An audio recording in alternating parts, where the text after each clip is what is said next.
I get this comment a lot, and it makes an assumption that all the investors buying abandoned property in Puerto Rico are fixing it, but that's not always the case. Here's an example. The investor who bought this building in San Juan is Brock Pierce. You might remember him because in 2018, he told the New York Times he wanted to create a crypto utopia in Puerto Rico. Well, this building was supposed to be part of that. They bought it in 2021. This is what it looks like today. It doesn't even have a roof. And the local newspaper checked, and they haven't even applied for permits to start doing work on it. So why would someone buy a property like this in a prime location like Old San Juan and just sit on it? Do no work on it, leave it abandoned. Well, some of these investors are telling us themselves. This is an investor who has bought a lot of property in Puerto Rico, and in this video he says, buy and hold, do nothing, and watch it soar. He's talking about this building that he says they bought for $24,000, did nothing to it, and sold it for $65,000.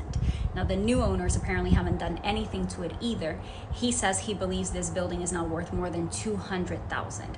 So buying a building for $24,000 and then being able to sell it for $200,000 is still very much worth it for these investors, but it's terrible for the community. And before some of you start commenting that the locals should have bought it at the cheaper price if they wanted them, number one, not everyone has that money up front in cash like some investors do.